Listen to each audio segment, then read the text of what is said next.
दोस्तों आज का एक सबसे बड़ा सवाल है, क्योंकि आपको पता कल रिजल्ट आया राउंड नंबर 4 का। और आज सबसे बड़ा सवाल ये कि बहुत से बच्चों को गवर्नमेंट पॉलिटेक्निक अलॉट हुआ है, लेकिन जब उन्होंने कॉलेज भरे थे तो अंधाधुंध धुआंधार भर दिया उन्होंने। अब उनके जीवन में सबसे बड़ी समस्या आ रही है, सर मुझे गवर्नमेंट सीट तो मिल गई है, अब मैं इस सीट को नहीं लेना चाहता हूँ। तो देखो बेटा, सबसे पहली बात तो ये है कि जब आपने कॉलेज भरा तभी तो आपको अलॉट हुआ है। चलिए कोई दिक्कत नहीं, आपको कॉलेज अलॉट, लेकिन आपको उनको पसंद भी नहीं आ रहा है। अब उनका सबसे बड़ा डाउट ये है कि सर मैं इस कॉलेज की सीट भी अपने पास रखना चाहता हूँ, और सर मुझे एक नया पॉलिटेक्निक मिल जाए, अगर बढ़िया मिल जाए तो मैं उसको एक्सेप्ट कर लूंगा। अगर ये मन में भी सवाल आपके अंदर चल रहा है कि मुझे सीट छोड़नी चाहिए कि नहीं छोड़नी चाहिए, तो मैं इस वीडियो में आपको बताऊंगा कि किन बच्चों को सीट छोड़नी चाहिए, किन बच्चों को सीट नहीं छोड़नी चाहिए। ठीक है, सबसे बड़ा सवाल आपके सामने लिखा हुआ है कि गवर्नमेंट पॉलिटेक्निक सीट अगर छोड़ दे तो क्या मुझे राउंड 5 में पार्टिसिपेट करने का मौका मिलेगा, या फिर मैं राउंड 5 का वेट करूं या ना करूं। देखिए, इस चैनल पे आपको सारे वीडियो वही मिल रहे हैं जो हमारे पास बच्चे कमेंट करते हैं।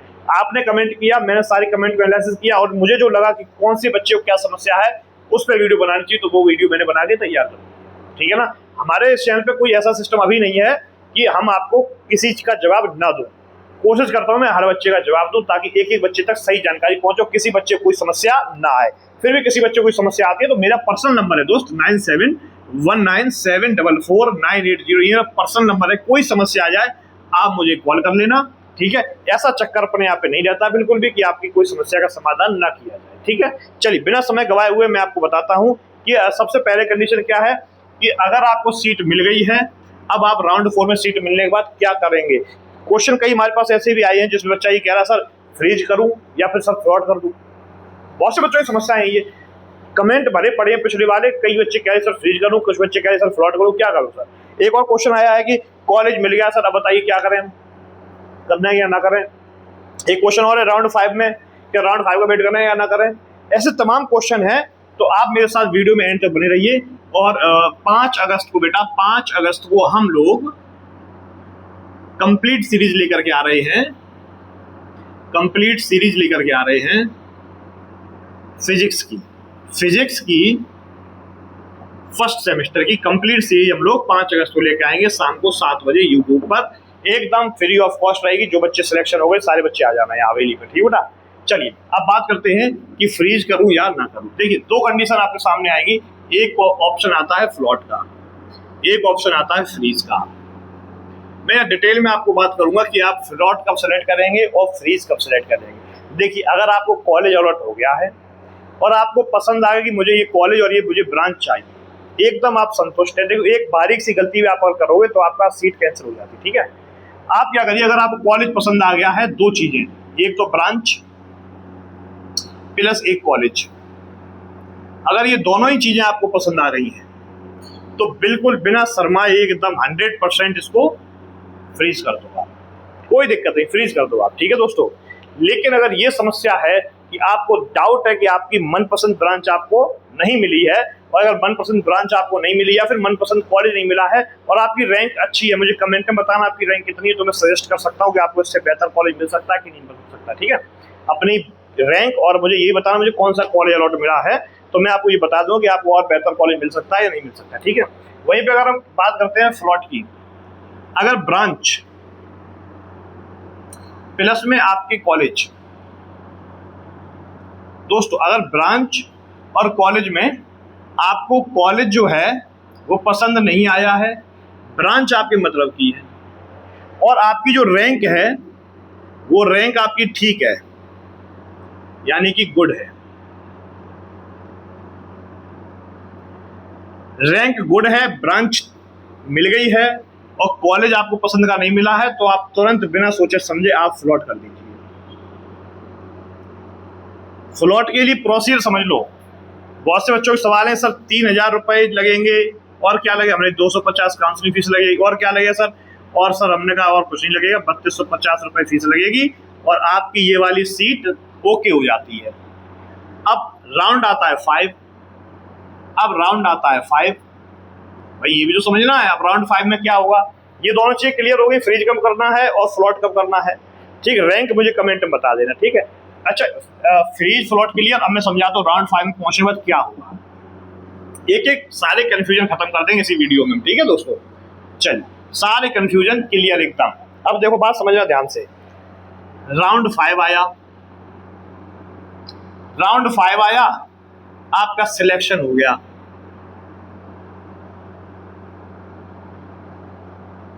अब समझिए बात, चूंकि सिलेक्शन में आपको फीस तो टोटल 10,000 देनी होती है, 10,370 यानी लगभग 11,000, जिसमें से आपने 3,000 पहले जमा कर रखी होती है। अब यहां सिलेक्शन हुआ, यहां पर 0 फीस लगेगी, ये याद रखना दोस्तों, यहां पर आपसे कोई भी फीस नहीं लगेगी दोस्तों, क्योंकि आपकी 3,000 ऑलरेडी यहां पर जमा होती है, वही वाली फीस यहां पर ऐड कर दी जाती है। कॉलेज अलॉट होते ही आपको ऑटोमेटिक ऑप्शन मिलेगा फ्रीज का, और आपकी 3,000 रुपए फीस शो करेगी यहां पर। अब बचे हुए 7,000 रुपए आपको कॉलेज में सबमिट करनी होगी। ये बच्चे तुरंत फ्रीज करने के बाद डीवी कराएंगे अपने हेल्प सेंटर पर। कहां पर डीवी कराएंगे? हेल्प सेंटर पर।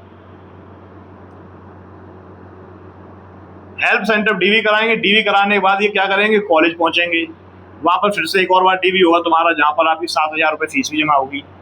ये पूरा प्रोसीजर करेंगे। अगर इस दौरान किसी बच्चे को कॉलेज अलॉट सिलेक्शन नहीं होता है, ऐसे भी बच्चे होंगे जिनको सिलेक्शन नहीं होगा, तो उनको वही पुरानी वाली सीट जो उन्होंने 3,000 रुपए देके अपनी कंफर्म करी थी, वही सीट उनको दोबारा दे दी जाएगी, और उनको फिर उसके बाद फ्रीज कर दिया जाएगा, और फ्रीज करने के बाद उनको वहीं पर एडमिशन लेना पड़ेगा।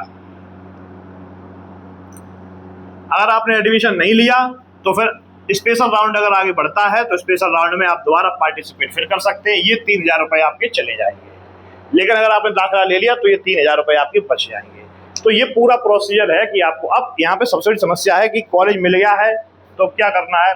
बिल्कुल सिंपल सी है, कॉलेज मिल गया है तो या तो आप उसको कॉलेज को एक्सेप्ट करिए, या फिर आपकी रैंक अच्छी है तो उस कॉलेज को आप फ्लॉट करा के बदल भी सकते हैं। 3,000 रुपए जमा होंगे, लेकिन वो 3,000 अगर आप फीस सीट नहीं लेते हो तो वो रिफंडेबल है आपकी, लेकिन 3,000 रिफंडेबल नहीं है। उसके लिए आपको जो है एडमिशन तक की पूरी प्रक्रिया करनी पड़ेगी। पूरी सीट जब अपनी कंफर्म करिए, उसका सीट विड्रॉल कर दीजिए। ठीक है दोस्तों।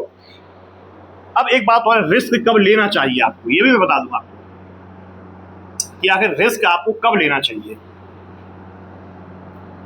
देखिए, रिस्क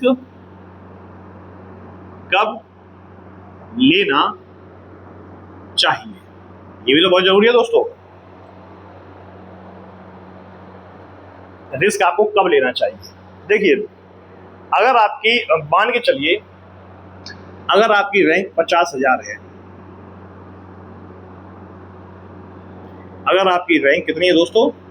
50,000 है, आप बेधड़क होकर रिस्क लीजिए। इस रैंक पर आपको सिविल, इस रैंक पर आपको इलेक्ट्रिकल,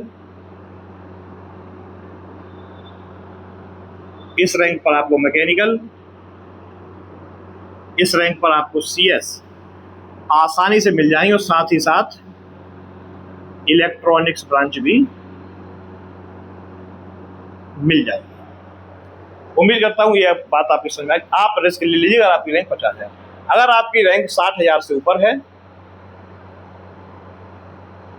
तो आप रिस्क ज्यादा ना लें, आप अपना दाखिला कराएं, एडमिशन कराएं, क्योंकि आपको पता है कि सीटें बहुत स्पीड से फुल हो रही। कुछ बच्चे के कॉल्स हमारे पास ऐसे भी आए थे, कुछ बच्चों के कॉल्स ऐसे भी आए थे हमारे पास, कुछ बच्चों के कॉल्स ऐसे भी आए थे। देखिए, जैसे बच्चे ने ये कहा था, किसी कॉल आई थी हमारे पास, हाँ, एक बच्चे की रैंक है मान के चलिए 20,000। मैंने आपसे कहा था भाई 20,000 अगर रैंक है तो आप ज्यादा से ज्यादा चॉइस फिल करो। अब भाई साहब ने कितनी चॉइस फिल करी? 5 चॉइस फिल करी। मैंने उनसे पूछा, भाई साहब, मैंने जो वीडियो में बताया है कि आप कम से कम 15 से लेकर के 45 चॉइस को फिल करिए। इन्होंने 5 चॉइस करी। क्यों? ये टॉपर है ना, यूपी टॉप किया इन्होंने।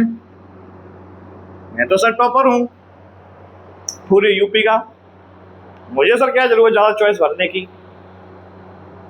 आप टॉपर नहीं है।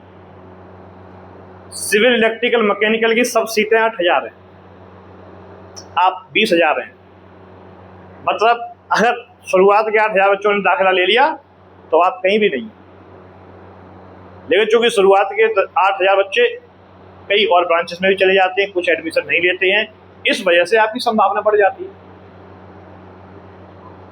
आपकी रैंक अगर 20,000 समथिंग है तो आप कम से कम 45 से 60 ब्रांच भरे, तब भी आपका सिलेक्शन बहुत मुश्किल से होता है। मेरी बात समझ पा रहे हैं? तो ऐसी कई सारी गलतियां बच्चे नहीं करें तो आपके लिए काफ़ी अच्छा रहेगा। तो उम्मीद करता हूँ कि आप अब तक ये समझ चुके हो कि अगर आपकी रैंक कॉलेज मिल गया तो कब फ्लॉट करना है, कब फ्लॉट नहीं करना, पूरा प्रोसीजर क्लियर हुआ। धन्यवाद, जय हिंद। वीडियो लाइक, चैनल को सब्सक्राइब जरूर करें दोस्तों।